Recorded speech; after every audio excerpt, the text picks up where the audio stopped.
Hi everyone, welcome to Eating Secret. This is the long-awaited, promised soaping video. Finally, at last, I get round to it. It's just finding time to fit it in. It is rather, it's not quiet, but it's much quieter than it has been, which has enabled me to get caught up. And the first step in this soap, I've never ever made this soap before. All the techniques I'm using I've done before. But the first one, if you want to know how to get shreds like this, all you need is a cheese grater and a piece of soap, any colour.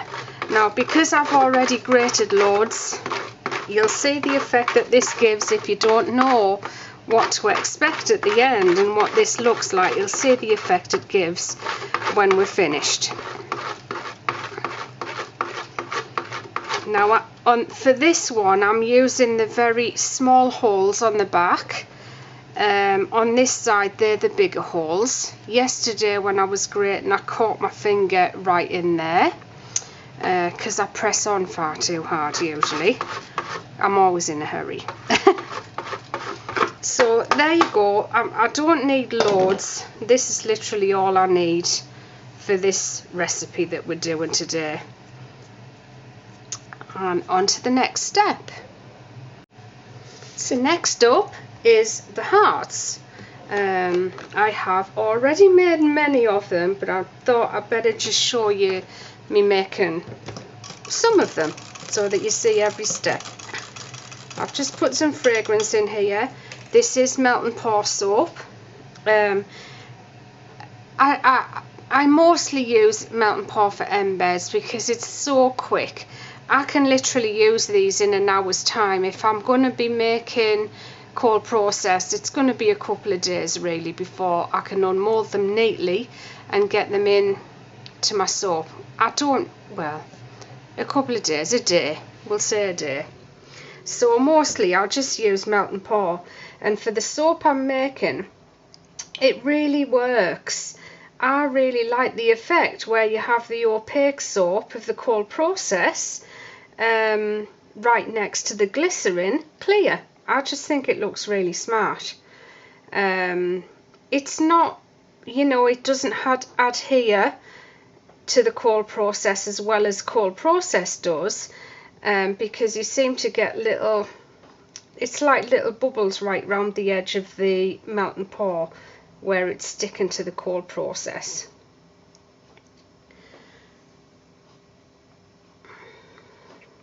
I feel like Kathy doing this. Hi Kath, how are you doing?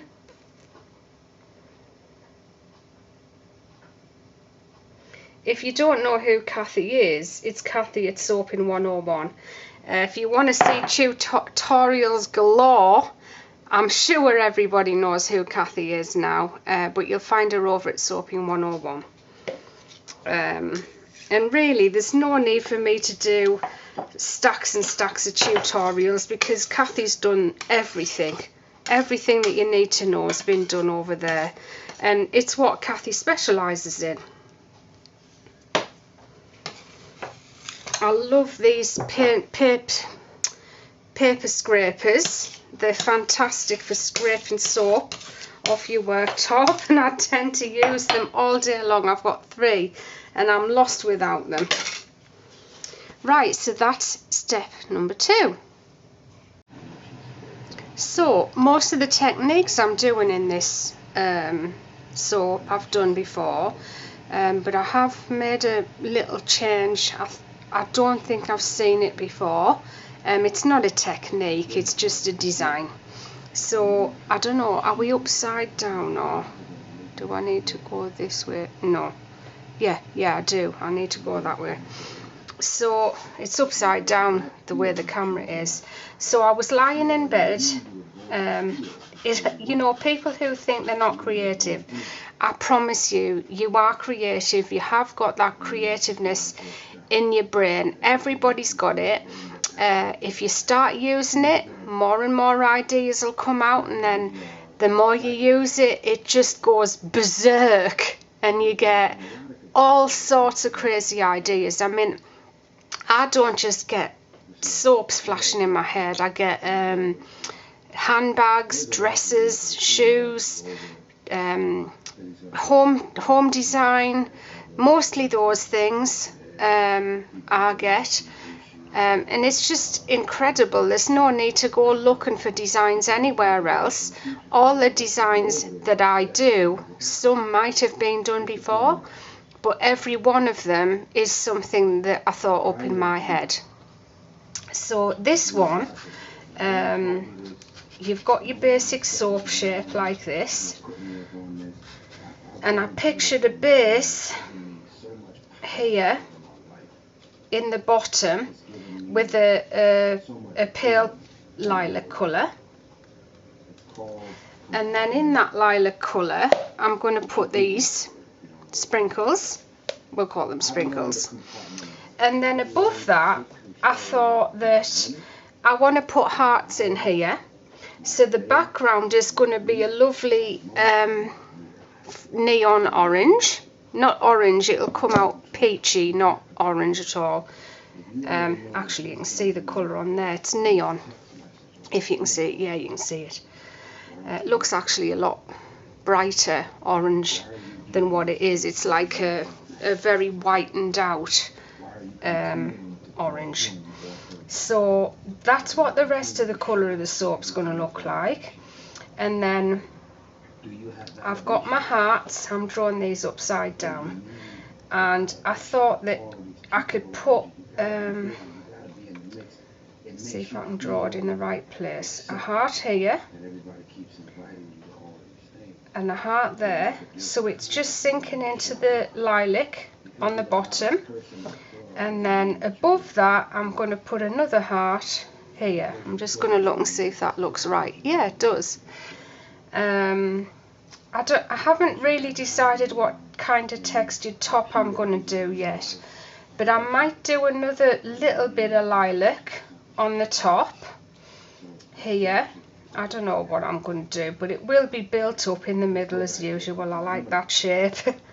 And then I've got my roses, all lilac at the moment, but I might make some peachy ones as well and do peach and lilac roses, and they will just sit on the top side on of the soap like this, and then when you look down at the soap from the top you'll see the flowers that way on, but when you're looking from the side they actually just look like spikes really. So that's what the soap's going to look like. I'm just trying to work out whether it'll look nice with just a little purple layer here and maybe some little swirls going in here.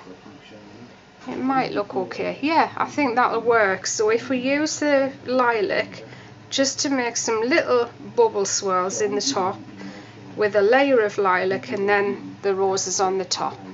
So that's what I dreamed up last night. This is all going to be spotty here, and that's it. So we'll see, let's see how close it turns out to the picture when I'm finished. It could be an absolute disaster or it could work. I do have well, not lots of disasters, but I definitely have disasters. So many people ask me, oh, they want to give up because they've made 2 or 3 soaps that have turned out wrong. Well, you'll be up to thousands, at least hundreds, by the time you've been soaping as long as I have. It's just the way soaping is. We've all got to go through it. Every one of us have gone through it. I don't think there'll be a soaper out there, I could be wrong, that got it right from the word go. They'll have changed things as time's gone on. Right, so that's the design. So I've got my moulds. I've actually come up with a solution for a mould that I'm going to have made sometime, and I'll share that with you, but don't expect it to happen too soon. I don't know, every single mould you get, whether it's wood or plastic, they all warp. Notice how these have warped, and it's annoying. Like eventually, I mean, not all of these silicone molds worked very well, I bought 10, and I think out of the 10, seven of them were okay, and they fit flat to the side of the mold. But after you've had them a long time, the more the boxes warp, the worse it gets. Nice. I've got my TD here. I've got my jugs. I literally use stacks of these jugs, loads and loads of them. So I've also got my colour. I like to keep my colours in these aluminium tins. And then I've got this colour. I've got my shreds. I think I've got everything that I need. I like to use these as well, especially when you're using shreds. So we're going to start in a second, if you just hang on. So I've got 2 molds, so this is the way I always work. I tend to split everything up and do it bit by bit, because if you're using titanium dioxide, it tends to make your batter move faster. So I tend to do everything in little stints. So I'm filling this up to 700. I'm going to put a bit of my TD in there. Then when I don't want a really dark colour, I like to use these to make sure it doesn't go too dark. And then as well, because I'm splitting each batch up, I want to make sure the colours are identical. I always put the lid back on my colour. Always. If you don't, you'll knock it over. I've got colour splashed up the walls and everything.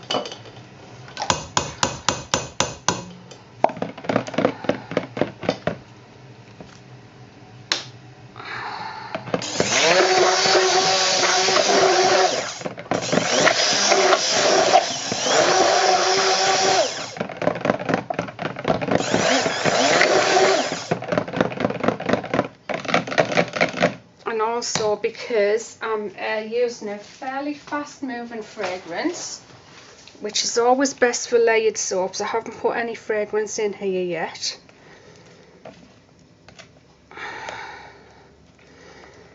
Oops, I haven't got my gloves on. I always wear my gloves. I'm not just putting them on for you.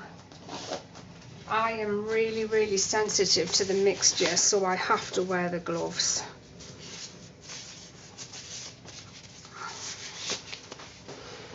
So that's the colour mixed in.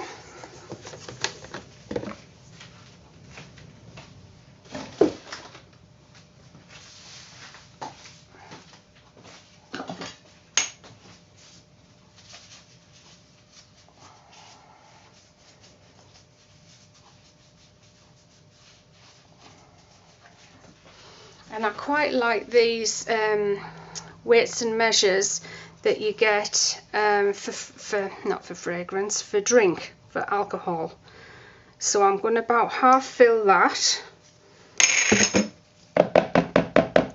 You can see the mixture's already trying to thicken up. That's because I've got a lot of TD in there.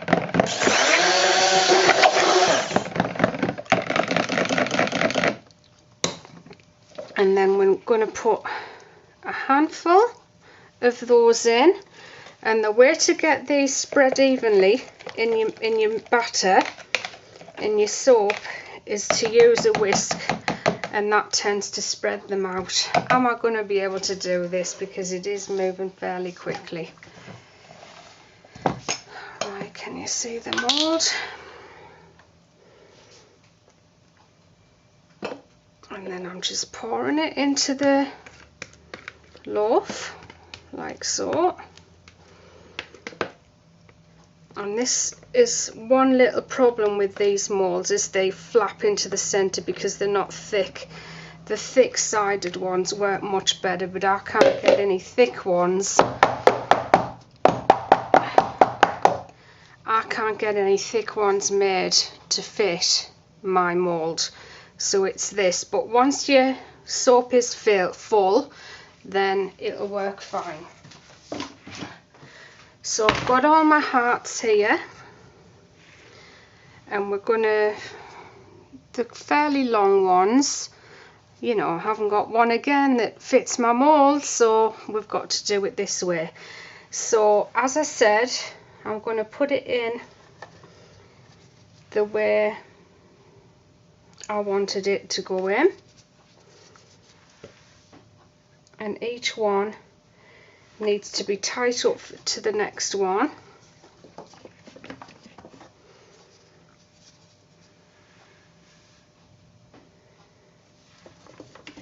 I just hope I've got enough here for 2 batches.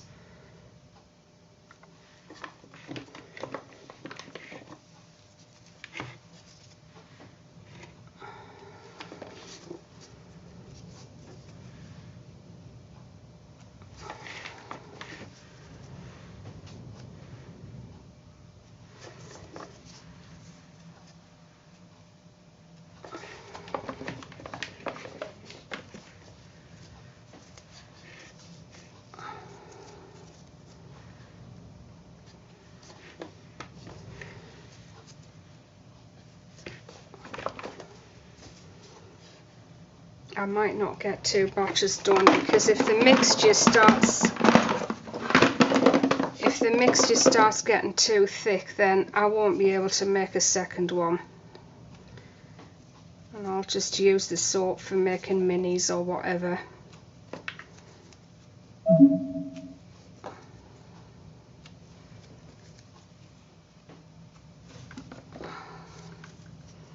And I can already see by looking at this that I haven't got enough hearts for the second one, so this is going to be a 1 soap loaf.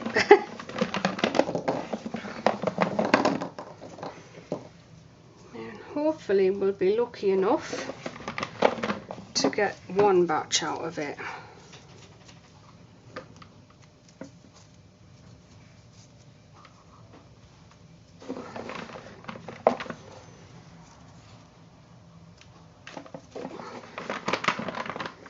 And I'm going to use the lighter coloured hearts for the one that I'm going to put in the middle here.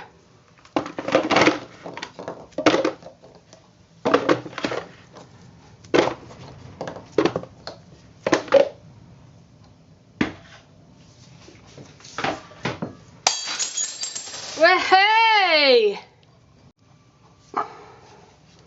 Okay, so we're now going to add some of the TD mixture and some of the colour,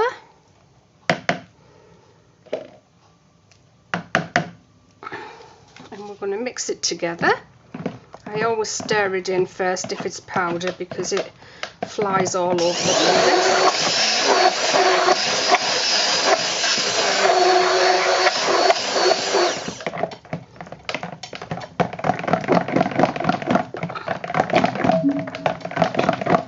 And we're now going to put some of the fragrance in.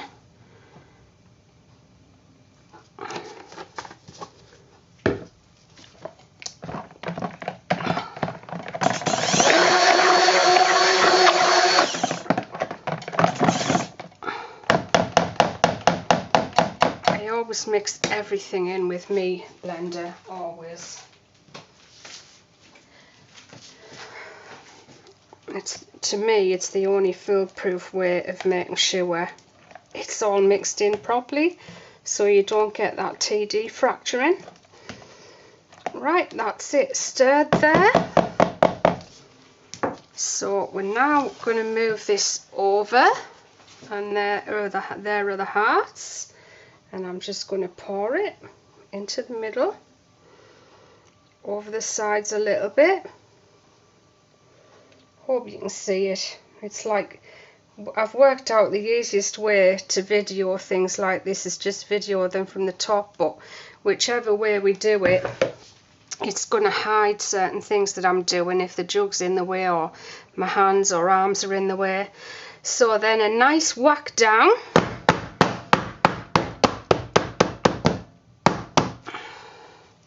And then we're going to place the hearts right down the middle.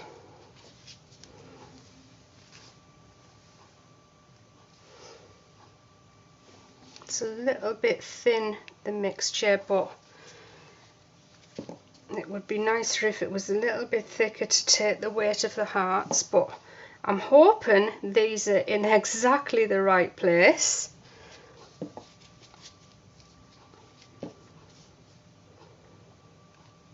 And if you want to use this idea, you're welcome to. If you just want to change the colours around, you're welcome to use the same design.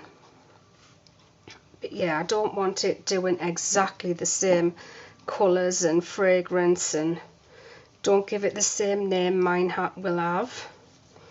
But I don't mind if you want to use the design, as long as you just make it your own. I think it's so important to make everything your own anyway. I honestly think one of the reasons I've done well is probably because I've been around a long time. You know, I was might have not one of the first soap makers ever, of course, but so those of you who maybe struggle in countries where soap isn't popular yet, don't be disheartened, because you're actually in a great position. Because when I first started selling my soap, it was like, what, £5 for a bar of soap? You must be joking. But I'm so glad that I actually was around then trying to do my thing.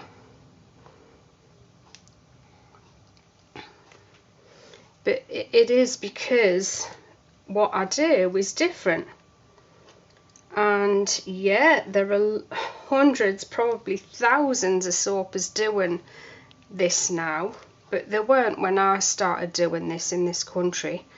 Most soaps, again, I'm not saying literally, but a lot of soapers always used essential oils, and I wanted to use fragrances, and then making my soaps look gourmet was very different at that time. I mean, there were glycerin cakes and things like that, but there weren't any cold processed soap cakes. I mean, again, I couldn't be absolutely certain, but I would put a bet on it that we were the first to do a cold processed soap cake in this country, the way I do it, you know, all fancy and frilly, not just a plain round with flower petals on the top or whatever.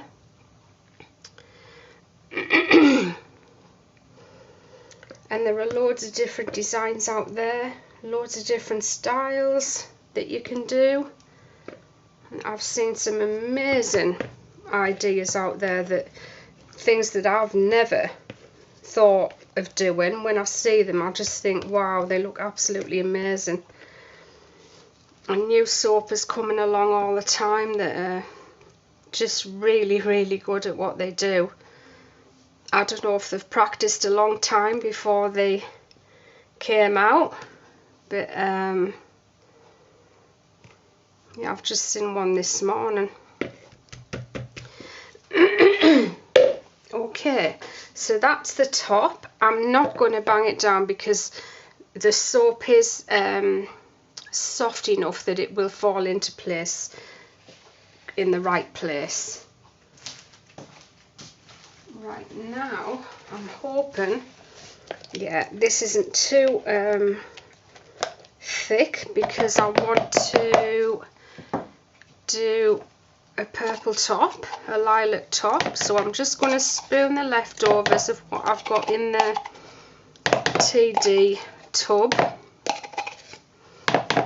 What I have noticed with this TD, it's beautifully white, but it's very, very frothy, and it doesn't actually dissolve as well as the grey TD. This is a beautiful white, vibrant white, but I think I prefer the other, the grey now, just because of it doesn't dissolve well.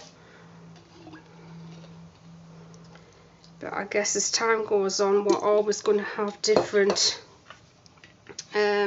TDs, and ingredients are going to change.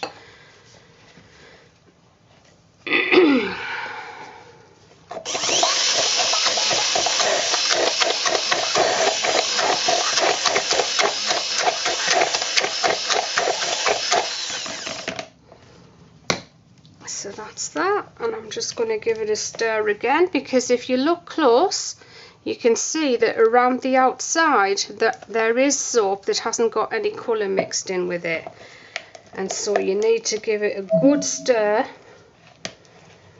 to make sure you get all of that out of there. And then I'm just going to gently spoon it on the top, and I'm going to spread it out soon because I want to try and create a kind of thin film over the top. Probably would be better to do this, let the spit it out, Karen, the orange colour to harden up a bit first, and then make a little fresh bit of the purple to pour on the top. Excuse me, I don't know why my voice has gone croaky again.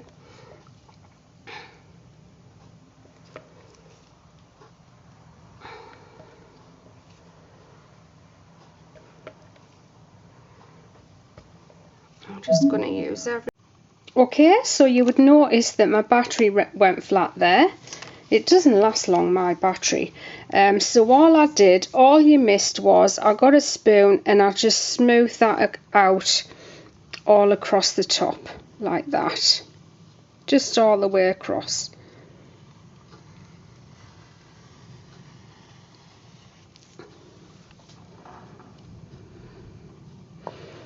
And I'm just scraping, if there are any bits on the side, I'm just scraping that off. So you'll see that when the soap is full up to the sides, it does push the silicone mould up against the wood.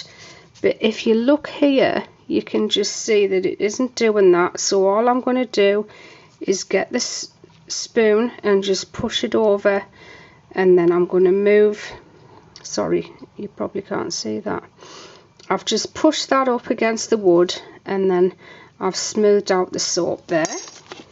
So now what we need is the flowers to decorate the top. They look blue through this camera, but I promise they're a lovely shade of lilac. And we're just going to stick them on like this on both sides,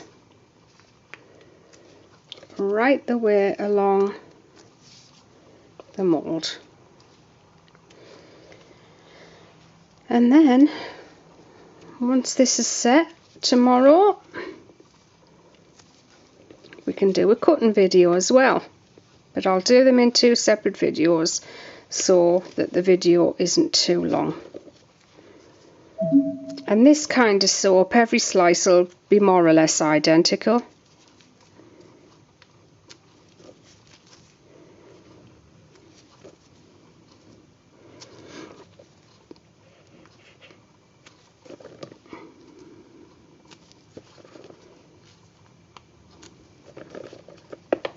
Whoops.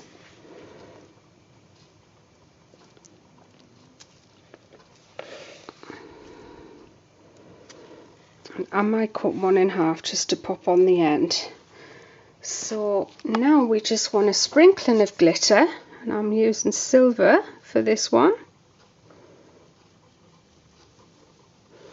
And that's it. I have made 2, but you might have heard I smashed a Pyrex jug when I was making this, so that threw me somewhat. So we have got 2 loaves anyway.